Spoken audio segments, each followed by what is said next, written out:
चलिए फिनिश्ड आपका कॉन्सेप्ट। ठीक है, मेरी वसीयत पे ऑटोग्राफ लेने आया। ये आपकी वसीयत नहीं, ये मेरा फ्रस्ट्रेशन है। ये आप ही का कॉन्सेप्ट है जिसे आपने मुझ पे स्क्रिप्ट लिखवाया। बहुत पुराना है यार। पुराना कहाँ है? नहीं, सफेद है, कड़क है। अरे मैं पेपर के नहीं, आपके कॉन्सेप्ट की बात कर रहा हूँ। कॉन्सेप्ट बहुत पुराना है। पुराना क्या है? कुछ भी नहीं है। कितने सालों से यही चलता आ रहा है। अरे हीरोइन भाग के गले मिलते तो मिलने दे, गाने बजते तो बजने दे। आजकल तो सेंसर की प्रॉब्लम भी नहीं है। देखिए मैं क्या बोल रहा हूँ सर, हम कुछ हट के ट्राई नहीं कर सकते हैं? कुछ अलग, कुछ नया। हट के क्या है? कुछ भी नहीं है। देख, मैं तुझे फिल्में बनाने का फॉर्मूला समझा था। यहां से हम लोगों ने हॉलीवुड का रोमांस ली, अब वहां से जापानीज फिल्म की हम लोगों ने कहानी ली। अब परायों से इतना ले रहे हैं तो अपनों को छोड़ेंगे? कैसे छोड़ेंगे? पकने दे। अब मैं इसमें कॉमेडी डाल रहा हूं। ये कॉमेडी, ये कॉमेडी, ये कॉमेडी। एनीवे देखिए सर, मैं बहुत डिप्रेस्ड हूँ। मेरा अभी अभी ब्रेकअप हुआ है, मेरा दिल टूटा हुआ है। मैं आपकी कॉमेडी फिल्म नहीं लिख सकता हूँ। तो दिल टूटा है ना, पेन कहाँ टूटा है? मैं तुझे आइडिया देता हूँ। एक विलन वहां से चल के यहां आके और एग्रीमेंट पे साइन करने के लिए कहता है। सामने वाली पार्टी तैयार नहीं।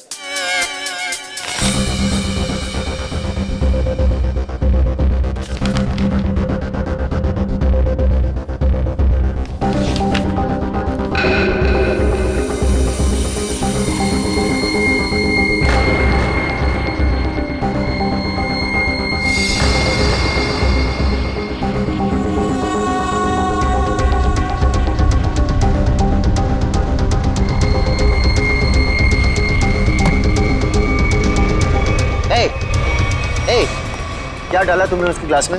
हाँ, क्या डाला ग्लास में? रुको।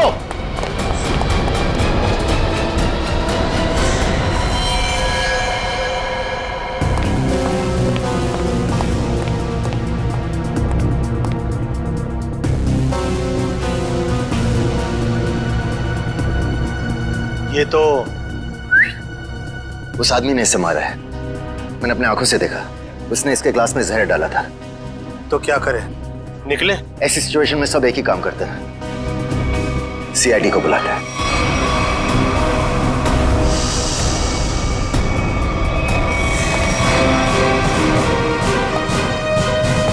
Yes sir. सर मैंने ही फोन किया था। Mister UD. यस।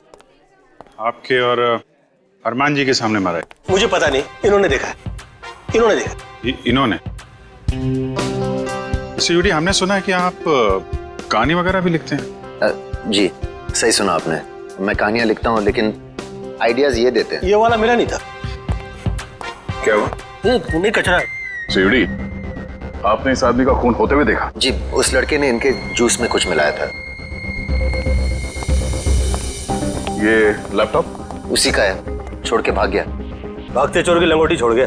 मतलब चोर निकल लिया, लंगोटी छोड़ गया। इसमें तो कुछ भी नहीं, खाली।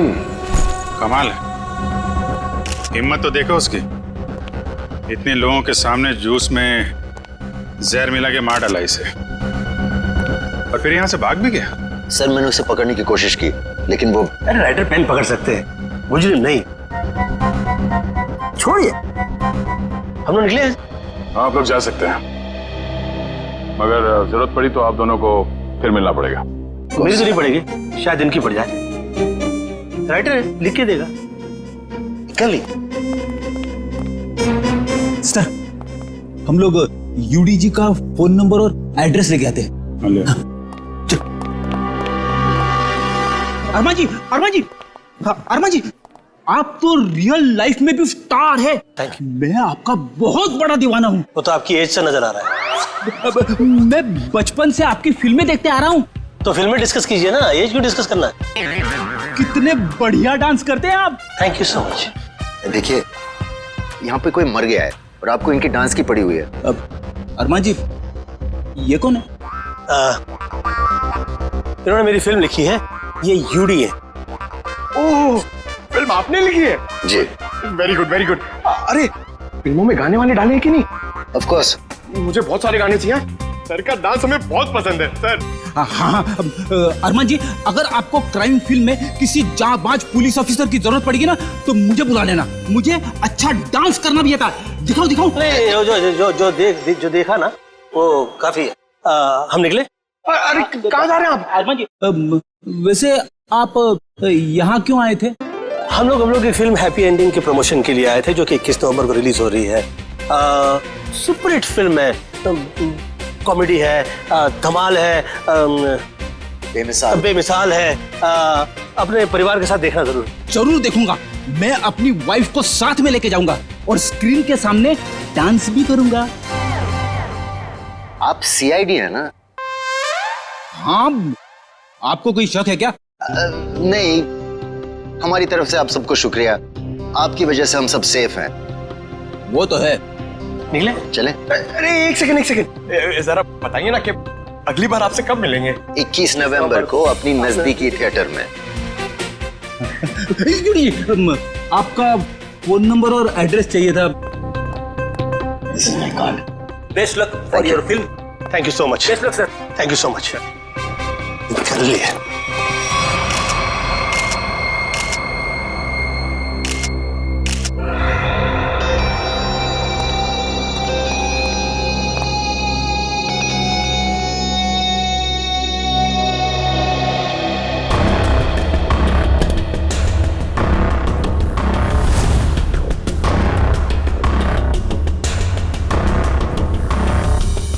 Parking ticket.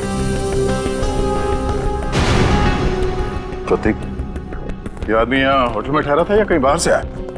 नहीं सर, ये हमारे होटल के गेस्ट नहीं है, कहीं बाहर से आया था। ये जो लड़का भागा है उसका चेहरा तो देखा होगा ना आपने? हाँ सर, देखा है। उसका स्केच बनवाइए जरा। Okay sir. और ये पार्किंग टिकट है, मतलब किसी गाड़ी से आया था। देखो जरा। जी सर। इस पे जो गाड़ी का नंबर लिखा हुआ है ना? जी। देखो गाड़ी कहाँ पे है। जी सर। फ्रेडी, वॉचमैन से पता करो जो आदमी यहाँ से भागा था वो यहाँ से बाहर गया कैसे। Yes sir.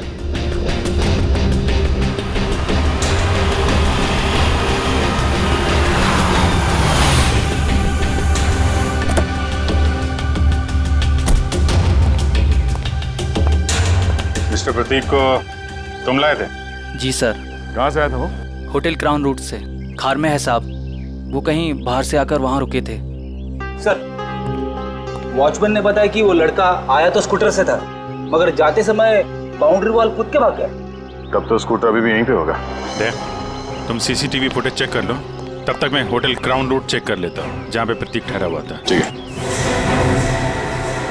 देखिए हम लोग सीआईडी से, आपके ये गेस्ट मिस्टर प्रतीक, इनका किसी ने जहर देके खून कर दिया है। हे भगवान। मैडम, हमें आपके इस गेस्ट के बारे में वो सारी जानकारी चाहिए जो आप लोगों के पास है। सर, मिस्टर प्रतीक दिल्ली के रहने वाले हैं और यहाँ बिजनेस के सिलसिले में वो हमेशा आते जाते रहते हैं और वो जब भी आते हैं हमारे होटल में रुकते हैं। हमें मिस्टर प्रतीक का कमरा दिखाइए।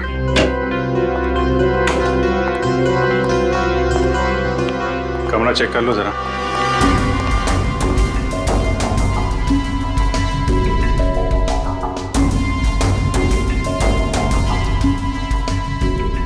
काफी भारी है सर, ऐसा लग रहा है इससे प्रतीक जी पूरे 1 साल का कपड़ा पैक करके आते थे।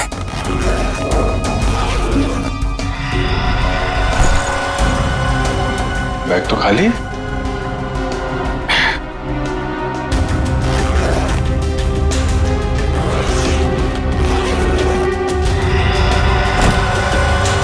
खाली बैग और बैग तो भारी है।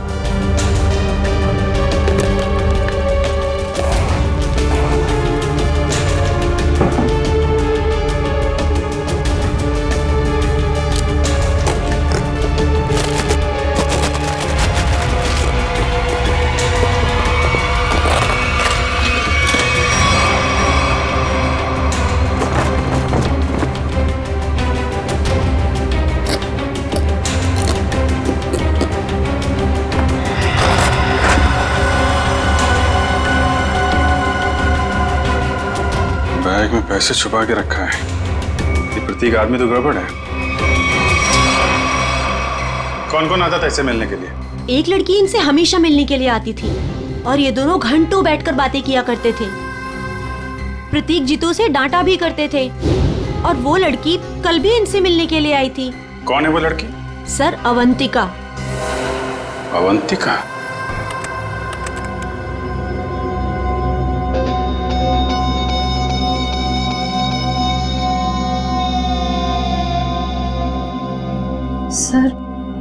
सर वो स्कूटर काफी देर से वहीं पर है। हाँ श्रेया, ये स्कूटर खुनी का हो सकता है। बजा, जरा इस फुटेज को और पीछे से प्ले करना।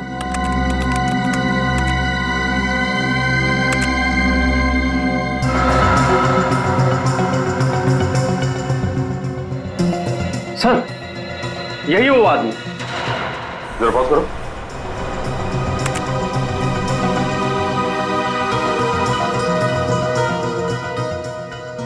सर ये तो वही आदमी है। हाँ श्रेया, स्कूटर का नंबर लेकर आरटीओ से पता करो ये स्कूटर किसके नाम से रजिस्टर्ड है और उसका एड्रेस है क्या। तो आप दोनों साथ में रहते हो और वो यहाँ काम करता है? यस सर, यही काम करता है Ketan. Hello sir, welcome. Ma'am, हम लोग सीआईडी से और एक जांच के सिलसिले में यहाँ आए हैं। ये आदमी केतन यहाँ पे वेटर है ना? हाँ सर, ये तो केतन ही है। इस केतन ने एक आदमी को जहर देके मार डाला और अब फरार है। इसी की तलाश में हम लोग यहाँ पर आए हैं। लेकिन सर ये तो काम छोड़कर जा चुका है यहाँ से। पर केतन किसी का खून नहीं कर सकता। एक मिनट, वो कुछ दिन पहले काम छोड़ चुका है? हाँ मैम, ये एक दिन ड्यूटी के बीच में से ही चला गया था और फिर लौटकर आज तक नहीं आया। कहाँ चला गया वो? सर, एक लड़की थी, मतलब शायद है, उसके साथ गया था वो। कौन लड़की? सर, एक कस्टमर थी हमारी। करीब 1 महीने पहले से उसने हमारे कॉफी शॉप में आना शुरू किया था। वो रोज आती थी।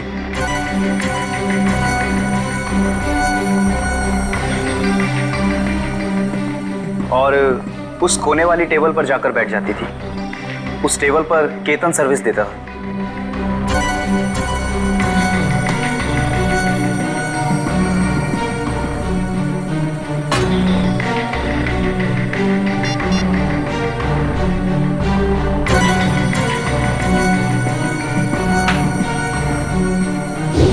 सर, केतन ने उसका नाम भी बताया था हमको।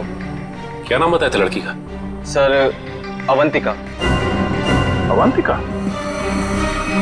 श्रेया, यही नाम था ना उस लड़की का भी जो 1-2 दिन पहले प्रतीक से मिली थी? हाँ सर। फिर क्या हुआ? लेकिन अजीब बात यह थी कि वो लड़की एक दिन आदमी से मिलती थी और दूसरे दिन एक औरत से। दोनों से अलग अलग घंटों बातें करती थी, मगर कभी भी दोनों से एक साथ नहीं मिली वो। उन तीनों ने अचानक ही आना बंद कर दिया। अवंतिका की राह देखते देखते केतन निराश हो गया। किसी काम में उसका मन ही नहीं लगता। Ketan, what's wrong with you? तुम्हें हो क्या गया अचानक? तुम ना ही तो पहले की तरह सर्विस देते हो और ना ही ऑर्डर ठीक से लेते हो। और तो और तुम उस टेबल पर लोगों को बैठने से मना क्यों करते हो? Sorry ma'am. देखो, सॉरी वॉरी यहाँ नहीं चलेगा। तुम्हें काम करना है तो ठीक से करो, वरना छुट्टी लो।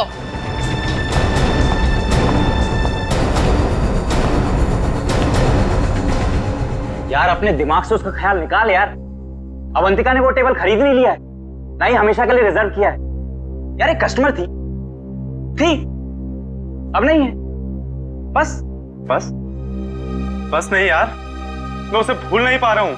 उसने कुछ बताया भी नहीं और अचानक से गायब हो गई।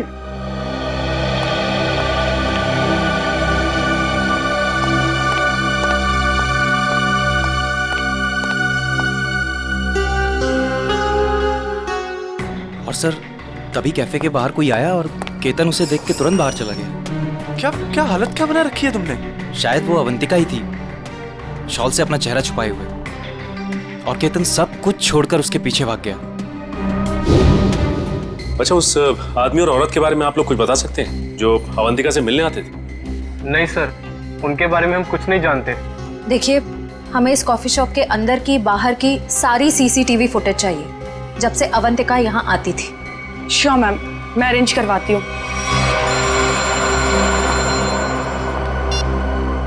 और डॉक्टर साहब,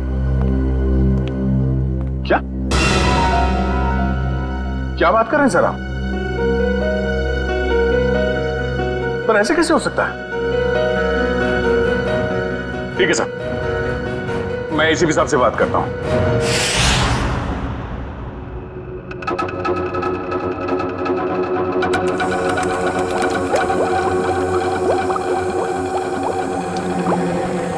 अरे आप ये क्या कह रहे हैं डॉक्टर साहब?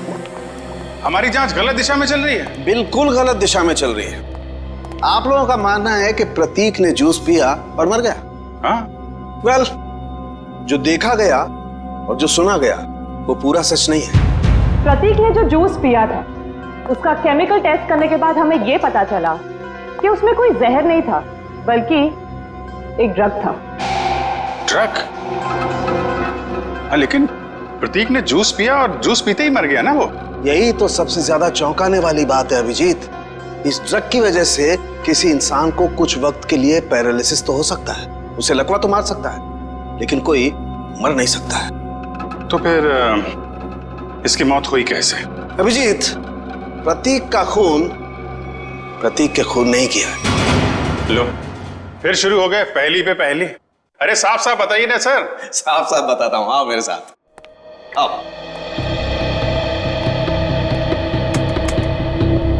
ये देखो, ये प्रतीक की ब्लड सेल्स और ये एक नॉर्मल इंसान के ब्लड सेल्स। दोनों में फर्क है और फर्क ये है कि प्रतीक को थैलेसीमिया है। थैलेसीमिया जो हीमोग्लोबिन की गड़बड़ी से होता है? बिल्कुल अभिजीत। और ऐसे रोगियों को जिंदगी भर किसी स्वस्थ इंसान के खून की जरूरत पड़ती है और हाल ही में किए गए ऐसे ही किसी ब्लड ट्रांसफ्यूजन ने प्रतीक की जान दी।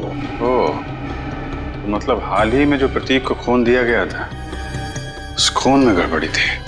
बिल्कुल, और इस खून में टॉक्सिन्स मिलाए गए थे।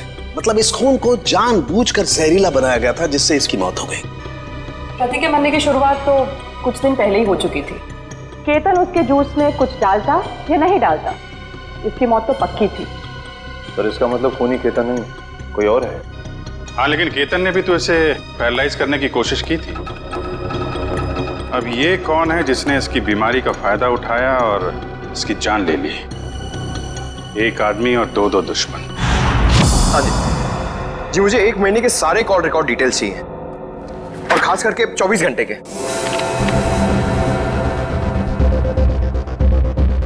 केतन का फोन आखिरी बार जामवार में ट्रेस हुआ था सर। जामवार? तो ये केतन मुंबई से बाहर निकल चुका है? हाँ सर, और सर उसके कॉल रिकॉर्ड्स। सर ये देखिए, सबसे पहले उसने अपने कॉफी शॉप वाले दोस्त ऋषभ को फोन किया, उसके बाद अवंतिका को, मगर अवंतिका का फोन ऑफ आ रहा था। और फिर सर उसने महाराष्ट्र के जामवार में किसी मनन को फोन किया। मनन? अभिजीत, मतलब इस केतन को जामवार से उठाना पड़ेगा, वही बताएगा अवंतिका कहाँ छुप कर बैठी है। और फिर ये भी पता लगाना चाहिए इन दोनों का क्या संबंध है उस कॉफी शॉप वाले औरत और आदमी के साथ। सर, अवंतिका का तो पता नहीं, लेकिन हम उस आदमी और उस औरत तक पहुंच सकते हैं जिनसे वो कॉफी शॉप में अलग अलग मिलती थी। ये देखिए सर।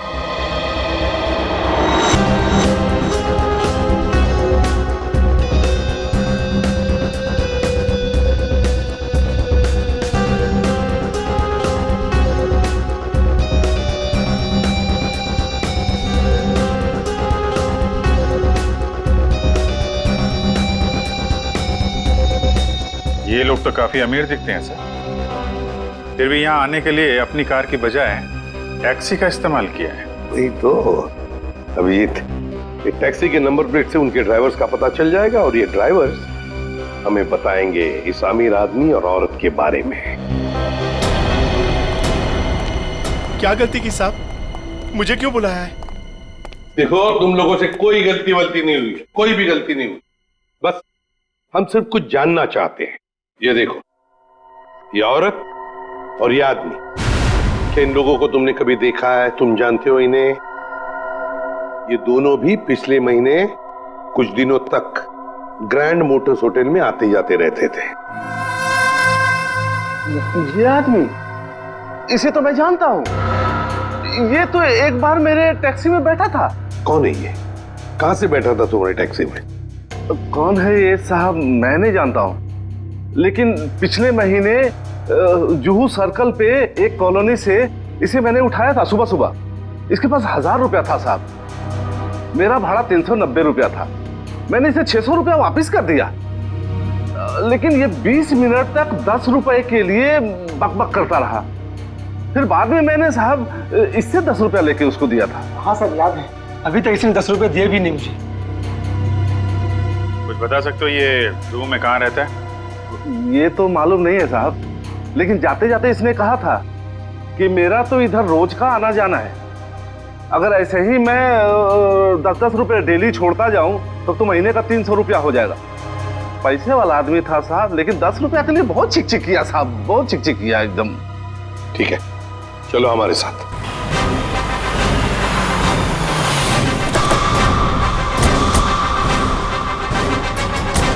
कहाँ पे? हाँ जी सर, यहीं से मैंने उठाया था उसको और होटल से लाने के बाद यहीं पर छोड़ा भी था मैंने उसे। यहाँ पे? जी। यहीं आसपास कहीं रहता होगा। आसपास चेक करो, पूछो लोगों से।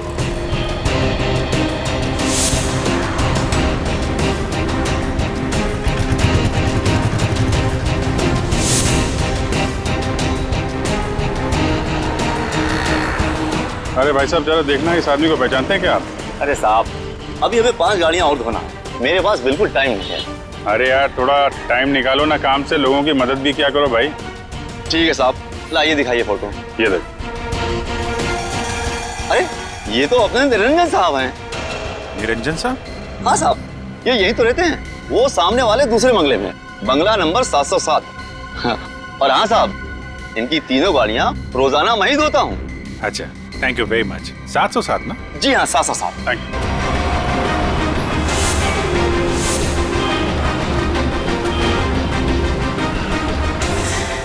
मेरे पति देव मुझे बीच मांझधार में छोड़ के चले गए। आखिरी बार भी उनको देखना मेरे नसीब में नहीं रहा। श्रुति जी, आपके साथ जो कुछ भी हुआ बहुत बुरा हुआ, इस बात का दुख है हमें, लेकिन आपसे कुछ जानकारी चाहिए थी। जी पूछिए। प्रीति जी, हमें आपके पति के सूटकेस में छुपा कर रखे गए 15 लाख रुपए मिले हैं। आपको कुछ पता है इन पैसों के बारे में? उन्होंने ये पैसे क्यों छुपा के रखे हैं? मुझे कुछ नहीं पता। ठीक है, कोई बात नहीं, हम पता लगा लेंगे। क्या हम उनका कमरा देख सकते हैं? जी उधर। अच्छा। सरस्वती जी, आप इन दोनों में से किसी को पहचानती हैं? जी नहीं।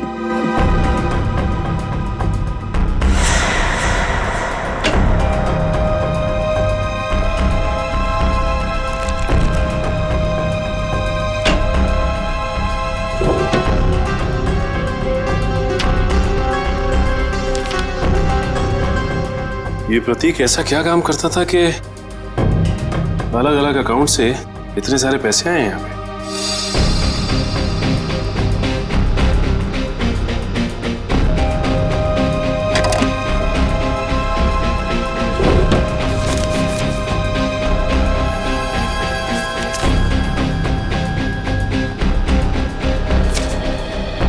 सीढ़ी।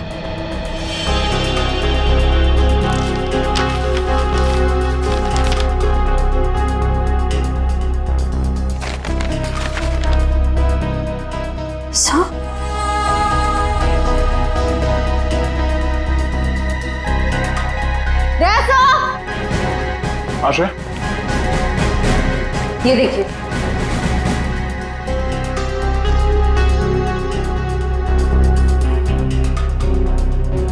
बच्चों की तस्वीरें, पैसों के आंकड़े। प्रतीक करता क्या था? सचिन, एक काम करो, ये सब मुंबई भेज दो ब्यूरो में। श्रुति जी, आपसे एक और सवाल करनी थी। क्या आपको ये बात मालूम थी कि आपके पति को थैलेसीमिया नाम की बीमारी थी? जी हाँ। और इस बीमारी के पेशेंट को कुछ दिनों में अपना खून बदलना पड़ता है। तो आखिरी बार आपके पति ने कौन से हॉस्पिटल में अपना खून बदला था? यही दिल्ली में सिटी हॉस्पिटल। ओह, सिटी हॉस्पिटल। मिस्टर निरंजन, आप ये पूछें कि हम लोग कौन हैं और यहाँ किस लिए आए हैं, तो आपको बता दें कि हम लोग सीआईडी से हैं और आपसे कुछ पूछताछ करने आए हैं। सीआईडी? लेकिन मुझसे क्या जानना है आपको? कौन है निरंजन?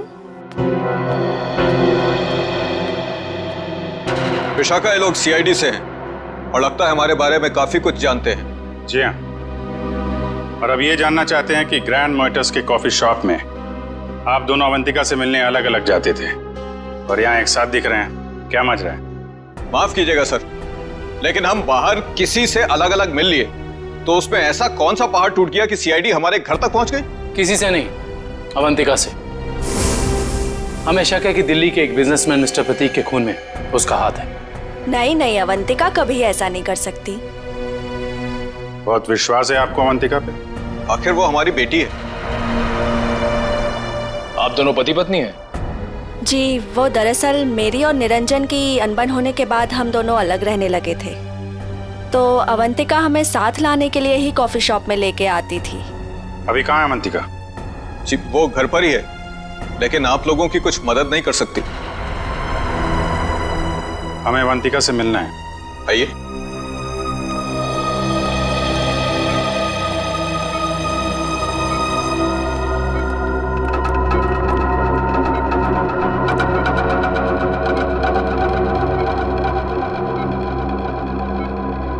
क्या हुआ इसे? सीढ़ियों से गिर गई थी, सिर में चोट लगी है, तब से कोमा में है। डॉक्टर्स ने कहा है कि कुछ महीनों में इसे होश आ जाएगा, इसीलिए इसे हम घर ले आए और घर से ही सारा ट्रीटमेंट चला रहे हैं। नर्स मिशा इसकी देखभाल के लिए पूरे दिन घर पर ही रहती है। मिशा, कैसी हालत है अवंतिका की? सर, अभी तो कुछ कह ही नहीं सकते कि इन्हें कब होश आएगा। अब तो अवंतिका में सिर्फ जान बची है, मगर शरीर और दिमाग पूरी तरह नाकाम है। अब इस केतन को ढूंढना ही पड़ेगा।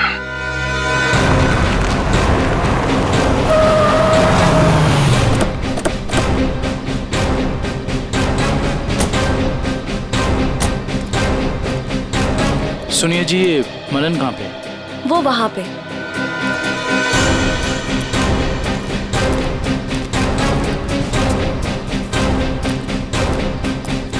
ये मनन।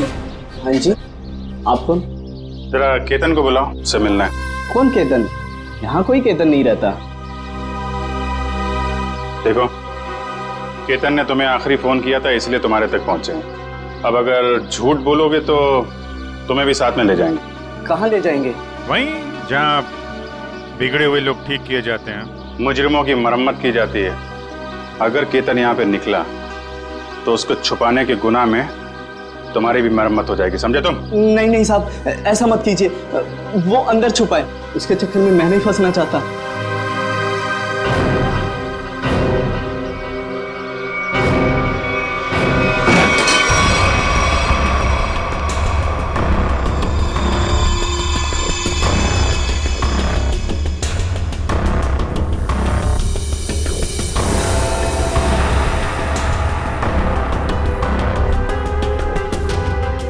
सो यहाँ तो सब बंद है, यहाँ से भागना तो नामुमकिन है।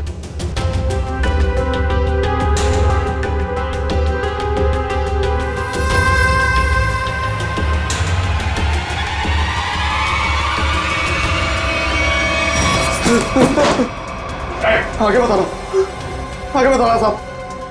मैंने सब बातें सुन ली आपकी। अगर आप आगे आए तो मैं खुद को मारूंगा साहब। अरे वाह, वहां दिन दहाड़े होटल में जूस में ड्रग मिला के आदमी को मारने की हिम्मत है तुम में। और यहाँ इतने डर गए हो कि खुदकुशी कर रहे हो? नहीं साहब, मैंने नहीं मारा साहब, मैंने उसे नहीं मारा। उसने कहा था उस दवा से प्रतीक कुछ दिनों के लिए कुछ भी नहीं कर पाएगा, पैरालिसिस हो जाएगा उसे। हाँ, ये तो तुम सही कह रहे हो। अब ये भी सही सही बता दो कि किसने कहा था। देखो केतन, अगर कातिल को पकड़वाने में तुमने हमारी मदद की तो तुम्हारी सजा कम भी हो सकती है, हैं?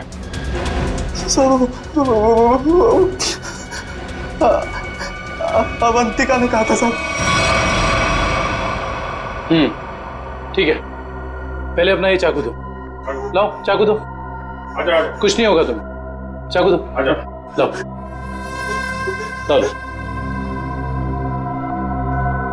अब आजा। आजा।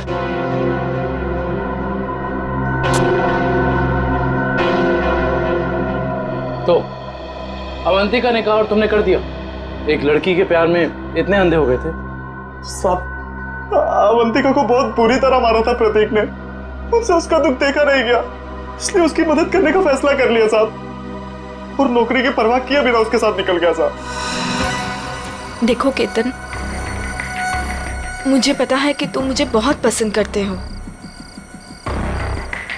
पर इस वक्त मैं बहुत अकेले हूँ और सिर्फ तुम ही मेरी मदद कर सकते हो। प्लीज मना मत करना। प्लीज आप रोइए मत, मुझे बताइए क्या कर सकता हूँ मैं आपके लिए। एक आदमी है प्रतीक, मुझे उसके चंगुल से बचा लो, वरना तुम इस अवंतिका को हमेशा के लिए खो दोगे। मैं आपको कुछ नहीं होने दूंगा। ये रहे मेरे पापा के जायदाद के कागजात, इसे प्रतीक को दे देना, और इसे भी। से प्रतीक जूस पीते नीचे गिर पड़ा तो मुझे लगा अवंतिका ने मेरे हाथों से जहर दिलवाकर मरवा दिया साहब। मैं डर गया साहब, मैं डर के वहां से भाग गया साहब। उसके बाद अवंतिका ने कभी मेरा फोन नहीं उठाया साहब, नहीं मुझे कभी फोन किया। अवंतिका ने धोखा दिया साहब मुझे।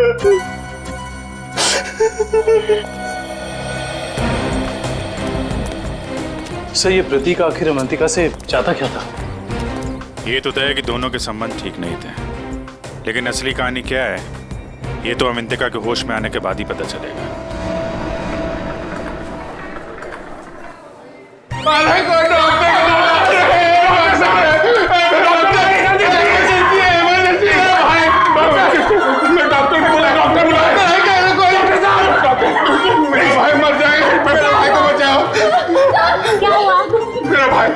वो प्रतीक भैया वो मर जाएंगे, उसे बचा लीजिए, डॉक्टर को बुलाइए प्लीज प्लीज। मेरा भाई।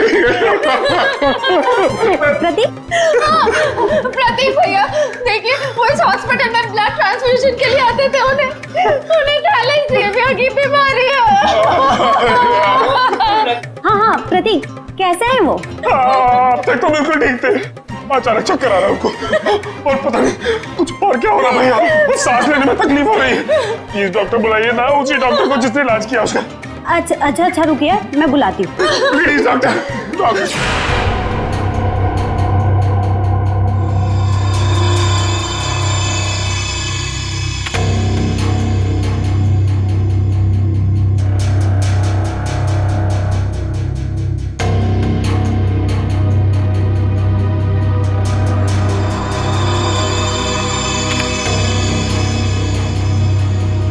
प्रतीक ने इन बच्चों की फोटो काफी संभाल के रखी थी।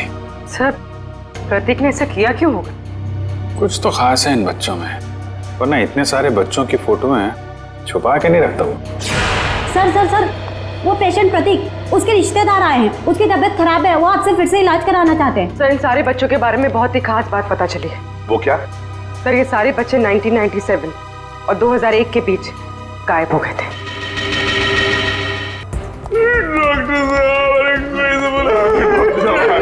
जी, कहाँ है प्रतीक? मैंने उसका इलाज किया था। अरे डॉक्टर साहब, आपने मेरे भैया प्रतीक का ब्लड ट्रांसफ्यूजन किया था? जी। अरे डॉक्टर साहब, मरीज है कहाँ? तो तूने मारा प्रतीक को, हाँ?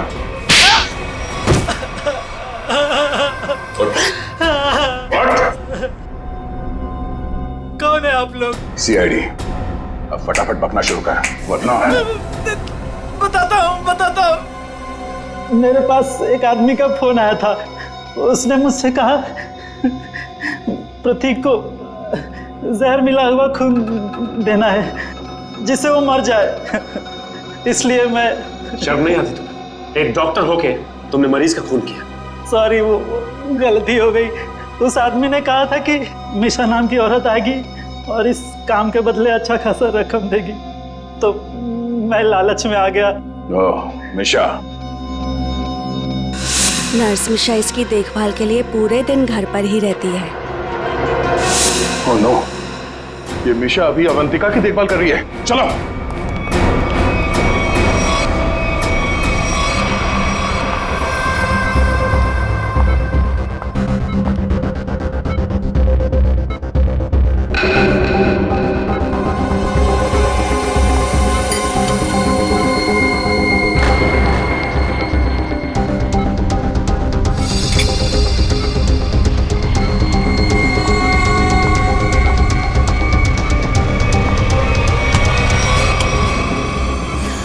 तो ये है तुम्हारा असली रूप। एक ऐसी लड़की को मारना चाहती हो जो बेचारी कोमा में है। ये क्या कह रहे हैं आप? मैं तो बस विटामिन का इंजेक्शन दे रही थी। विटामिन का इंजेक्शन है? आप भी काफी कमजोर दिख रही हैं। इनको लगा दो विटामिन का इंजेक्शन। निखिल जरा हेल्प करो। आप लोगों ने जरा। चल, हाथ दे। नहीं, नहीं, मुझे इंजेक्शन मत दो। नहीं, छोड़ो मुझे। विटामिन का एक नहीं, नहीं, इसमें जहर है। छोड़ो मुझे, जहर है इसमें। सीआईडी इतनी रात को मेरे घर में? अरे ये देखिए ना, ये मिशा आपकी बेटी अवंतिका को जहर का इंजेक्शन लगा के मारना चाहती है।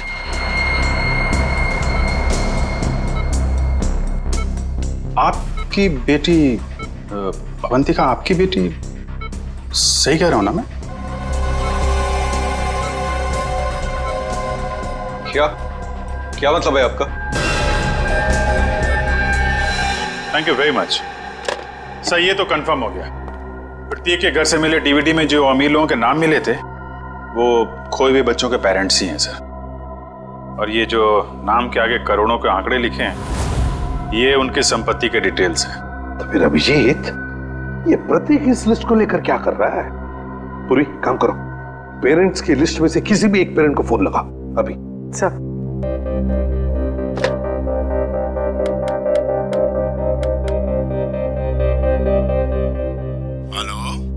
Hello mister Kumar. हाँ जी, मैं सीआईडी से बोल रही हूँ। हमें आपसे कुछ बात करनी है। सीआईडी से? कहिए, क्या बात करनी है आपको? मिस्टर कुमार, मैं इंस्पेक्टर अभिजीत सीआईडी से। हम आपके खोए हुए बेटे सोहम के बारे में कुछ पूछना चाहते हैं, जो दिसंबर 1998 में गायब हुआ था जब वो 7 साल का था।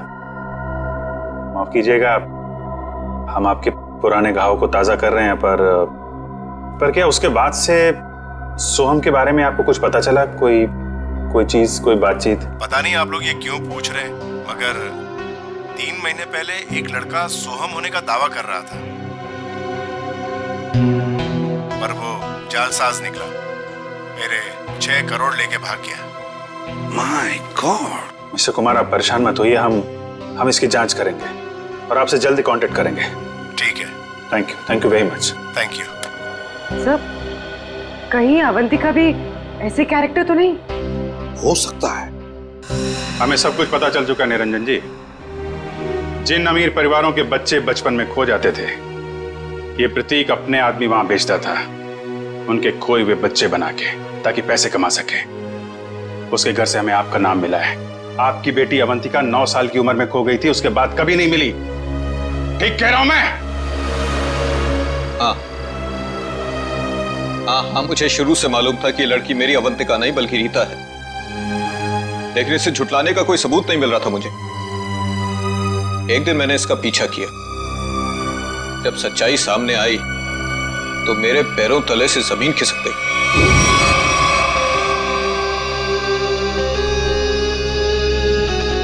पागल हो गई हो तुम? अरे ये हमारा बिजनेस है रीता। हम उन अमीर लोगों को लूटते हैं जिनके बच्चे उनसे काफी पहले बिछड़ चुके हैं। कुछ देर के लिए नकली सही, लेकिन उनको उनका बच्चा तो मिल जाता है ना, और हमें उनकी दौलत। प्रतीक जी मुझे माफ कर दीजिए, मुझसे अब और ये नाटक नहीं होगा। कैसे नहीं हो सकता? 55 करोड़ रुपए का प्लान है। इस तरह अगर तुम बीच में छोड़ के चली गई तो अरे किए कराए तो पानी फट जाएगा। समझने की कोशिश कीजिए प्रतीक जी, उस निरंजन को मुझ पर शक हो गया है, और इस तरह कब तक मैं उनकी बीवी विशाखा को बेवकूफ बनाती रहूंगी। अगर उस निरंजन ने डीएनए टेस्ट करवा दिया तो मैं तो सीधा जेल में चली जाऊंगी। कुछ नहीं होगा, तुम बस निरंजन से पैसे निकलवाना शुरू तो करो। जैसे ही तुम सारे पैसे मेरे हवाले कर दोगी वैसे ही मैं तुम्हें आजाद कर दूंगा। प्रतीक जी मैं फंस जाऊंगी। मेरे अगले ट्रिप तक अगर तुमने मुझे 15 लाख रुपए निरंजन से लाकर नहीं दिए ना, तो इस बार भी तुम मेरे हाथों बहुत बुरी तरह मार खाओगी, समझे तुम? मेरी भावनाओं के साथ खिलवाड़ किया था प्रतीक और इस रीता ने। मुझे लूट कर बर्बाद करना चाहते थे। मैंने इस ईशा की मदद से दिल्ली के उस डॉक्टर को खरीदा और प्रतीक को जहरीला खून चढ़वा दिया, और इस अवंतिका को खुद सीढ़ियों से धक्का दिया। वो मरी तो नहीं, लेकिन कोमा में चली गई। आपके साथ जो हुआ बहुत बुरा हुआ, लेकिन आप कानून की मदद लेने के बजाय खुद मुजरिम बन गए। अब आपको और इस मिशा को जेल जाना होगा अपने गुनाहों की सजा भुगतने।